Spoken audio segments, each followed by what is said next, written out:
ሰላም ጤና ይስጥልን ወደ ሸገር ታይምስ ቤተሰቦች እንደምናላችሁ የሰዓቱ ዜናችን ነው ተጀመረ። አበይት ነጥቦችን አስቀድመን እናስተዋውቃችሁ። ከአውሮፓ ሀገራት በተጨማሪ አውስትራሊያ ወደ ሰሜን ኢትዮጵያ ትግራይ ክልልን ጨምሮ ዜጎቿ ጉዞ እንዳያደርጉ ክልክል አስቀምጣለች። የአውስትራሊያ መንግስት ክልከላ እንመለስበታለን። በፈረንጆቹ ዓመት መጨረሻ ኪሳራ ካስመዘገቡ የሀገራችን ባንኮች መካከል አንዱ ጸደይ ባንክ ሆኖ ተመዝግቧል። ይህ ባንክ ባለፈው ዓመት ኪሳራ እንዳስመዘገበ የተነገረለትን አማራ ባንክ ወደ ትርፍ ያሸጋገሩትን ፕሬዝዳንት ሊሾም ነው ተብሏል። ማናቸው? እንመለስበታለን። መነሻውን ግብጽ ያደረገ የድሮን ኦፕሬሽን በሱዳን ወራትን የዘለቀ ድብደባ ሲፈጽም ነበር ተብሏል። ከዚህ በተቃራኒው የፈጥኖ ደራሽ ኃይሎች በኢትዮጵያ ድንበር ላይ የምትገኝ ስትራቴጂክ ከተማ መያዛቸው የተሰማ ነው። ሌላኛው የዜናችን ትኩረት ነው። የቀድሞው የኢትዮጵያ አቪዬሽን ጉምቱ ሰው በዩጋንዳ ትልቅ ስልጣን ሊሰጣቸው ነው ተብሏል። እንመለስበታለን። ሌሎችም ጉዳዮች የዜናችን ትኩረት ናቸው። እንደተለመደው እያደመጣችሁን አብራችሁን ቆዩ።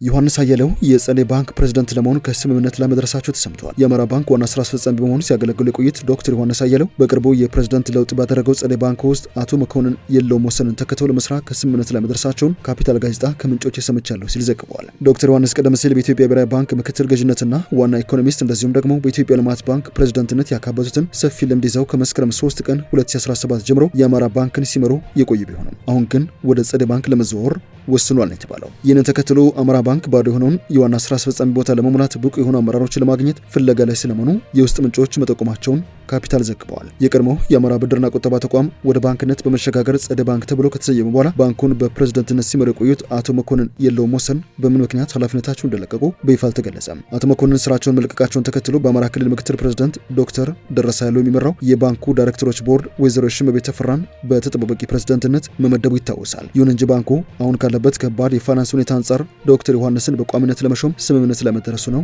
የተሰማው። ጸደይ ባንክ በቅርቡ ይፋ ባደረገው የ2017 የሂሳብ ዓመት የስራ አፈጻጸም ሪፖርት መሰረት 2.13 ቢሊዮን ብር የሚጠጋ ከፍተኛ ኪሳራ ማጋጠሙ አስታውቋል። ይህ ከፍተኛ የፋይናንስ ክፍተት ባጋጠመበት ወቅት ዶክተር ዮሐንስ ወደ አመራርነት ማምጣታቸው ባንኩን ከኪሳራ ለማውጣትና ወደ ትርፋማነት ለመመለስ ካለው ከፍተኛ ተስፋ የመነጨ እንደሆነ ይገመታል ነው የተባለው።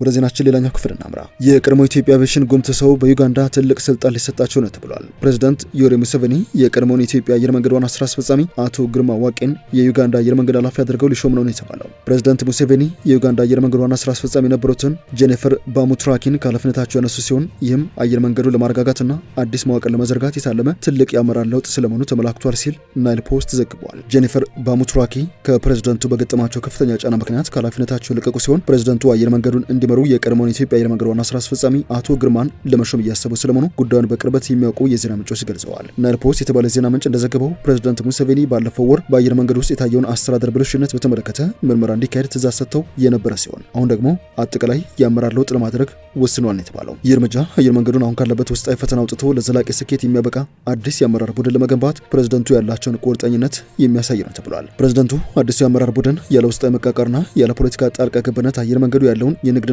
ስልታዊ አቅም ወደ ውጤት እንዲቀይር ይፈልጋሉ ነው የተባለው። ለዚህም ተግባር ከፈረንጆች 2004 እስከ 2011 የኢትዮጵያ አየር መንገድን በዋና ስራ አስፈጻሚነት የመሩትና በኋላም በቦርድ ሰብሳቢነት ያገለገሉት አቶ ግርማ ዋቄ ብሔራዊ አየር መንገዱን ወደ ላቀ ደረጃ ያሸጋግራሉ ተብለው የታጩ ሰው ስለመሆናቸው ተናግረዋል። የቀድሞው የኢትዮጵያ አየር መንገድ ከፍተኛ መሪ ለመሾም የታሰበው እቅድ የዩጋንዳ መንግስት በአፍሪካ አቪዬሽን ዘርፍ ስኬታማ በሆኑ ባለሙያዎች የመምራት ፍላጎት እንዳለው የሚያሳይ ነው። የኢትዮጵያ አየር መንገድ በአሰራር ቅልጥፍናው፣ በበረራ መዳረሻዎቹ መስፋፋትና በትርፋማነቱ በአፍሪካ ቀዳሚና ስኬታማ አየር መንገድ ተደርጎ የሚወሰድ መሆኑ ለዚህ ውሳኔ ትልቅ አስተዋጽኦ እንዳለው ይገመታል ብሏል ናይል ፖስት። ዜናችን እንደቀጠለ ነው። ወደ ሌሎች ጉዳዮቻችን እናምራችሁ። ወደ ትግራይ እንዳትሄዱ የቀጠለው የሀገራት የጉዞ ክልከላ። የአውስትራሊያ መንግስት ዜጎቹ ወደ ትግራይ ክልል እንዳይጓዙ ከፍተኛ የጉዞ ማስጠንቀቂያ ማውጣቱን የስማርት ትራቨለር የጉዞ መረጃ መድረክ ይፋ አድርገዋል። በትግራይ ክልል ያለው የጸጥታ ሁኔታ ያለምንም ቅድመ ማስጠንቀቂያ በድንገት ሊባባስ ስለሚችል ዜጎች ወደ ክልሉ ከማንኛውም አይነት ጉዞ እንዲታቀቡ ተጠይቀዋል። የአውስትራሊያ ባለስልጣናት በአሁኑ ወቅት በትግራይ ክልል የሚገኙ ዜጎቻቸው አመቺ ሁኔታዎችን በመጠቀም በንግድ በረራዎች ወይም መንገዶች ክልሉን ለቀው እንዲወጡ አሳስበዋል። የሀገሪቱ መንግስት ድጋፍ በጣም የተገደበ መሆኑን በመጥቀስ መንገደኞች የአካባቢውን ባለስልጣናት መመሪያዎች እንዲከተሉና ግጭቶች ወይም ህዝባዊ ተቃውሞች በሚከሰቱበት ወቅትም በቤት ውስጥ እንዲቆዩ መክረዋል። ከትግራይ ክልል በተጨማሪ የአውስትራሊያ መንግስት ዜጎቹ ወደ አማራ፣ ቤኒሻንጉል ጉሙዝና ጋምቤላ ክልሎች እንደዚሁም ከኤርትራ፣ ከሱዳን፣ ከደቡብ ሱዳን፣ ከኬንያና ከሶማሊያ ጋር ወደሚያዋስኑ የድንበር አካባቢዎች ጉዞ እንዲያደርጉ አሳስበዋል። ለዚህም እንደ ምክንያት የተጠቀሰው የታጠቁ ግጭቶች፣ የሽብርተኝነት ስጋት፣ የእገታና የሲቪል አለመረጋጋት አደጋዎች መኖራቸውን ነው። ማስጠንቀቂያው ከአማራና ከቤኒሻንጉል ጉሙዝ ክልሎች ጋር የሚዋሰኑትን የኦሮሚያ ሰሜናዊ ክፍሎችን ይጨምራል። በጥቅሉ ወደ ኢትዮጵያ የሚደረጉ ጉዞዎችን በተመለከተ በተመለከተ የአውስትራሊያ መንግስት ዜጎቹ ወደ ሀገሪቱ የመጓዝ አስፈላጊነትን እንደገና እንዲያጤኑት ነው ያሳሰበው። ወደ ሶማሊያ ክልል ከኬንያና ሶማሊያ ድንበር አካባቢዎች በስተቀር እንደዚሁም ወደ ምስራቅ ሸዋ፣ ጉጂና ምዕራብ ጉጂ ዞኖች የሚደረጉ ጉዞዎችም በዚህ ጥንቃቄ ምደባ ውስጥ ተካተዋል። በሌላ በኩል ወደ አዲስ አበባ፣ ድሬዳዋ፣ አፋር፣ ሐረሪ፣ ማዕከላዊ ኢትዮጵያ፣ ደቡብ ኢትዮጵያና ደቡብ ምዕራብ ኢትዮጵያ ክልሎች የሚጓዙ ዜጎች ከፍተኛ ጥንቃቄ እንዲያደርጉ ማሳስባለች አውስትራሊያ።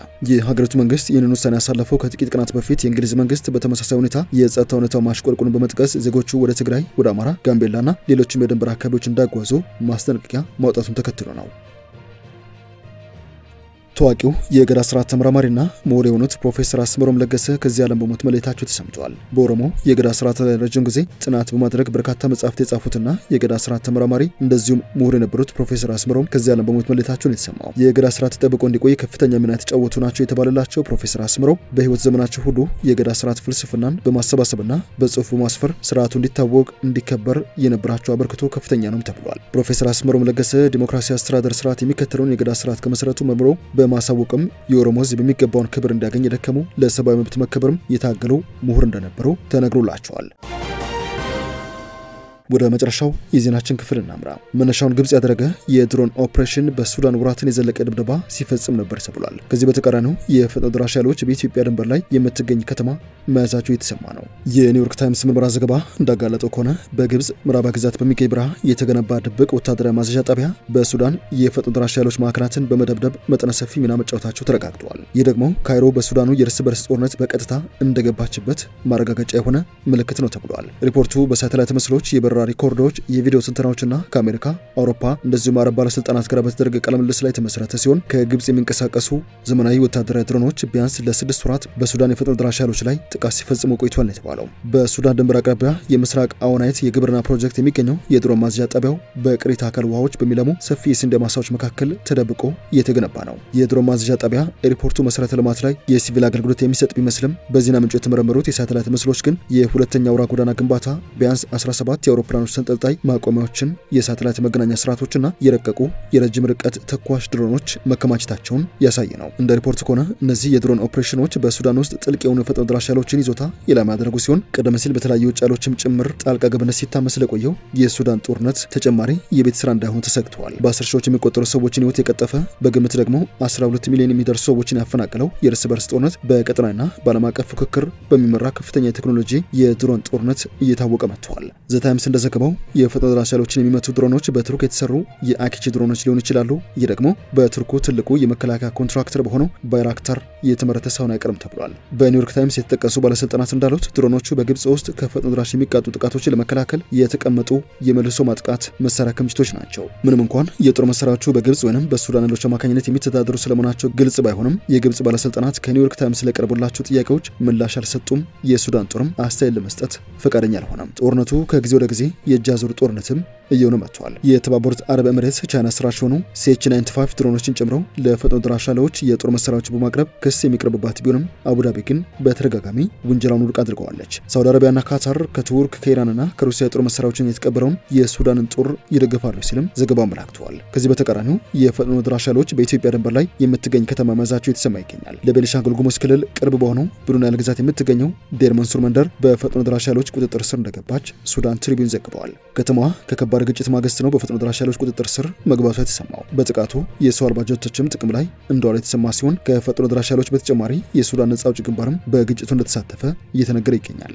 የሱዳን መንግስት ባለስልጣናት ለእነዚህ ኃይሎች ድጋፍ እያደረጉ ነው በሚል መነሻቸውም ከቤኒሻንጉል ጉሙዝ እንደሆነ በመጥቀስ የኢትዮጵያን መንግስት በይፋ ስለመወንጀላቸው ሱዳን ትሪቢዩን ዘግበዋል። ወደ ሸገር ታይምስ ቤተሰቦች የሰዓቱ ዜናችን አበቃ። ስላደመጣችሁን አመሰግንን። በያላችሁበት ሰናይ ጊዜ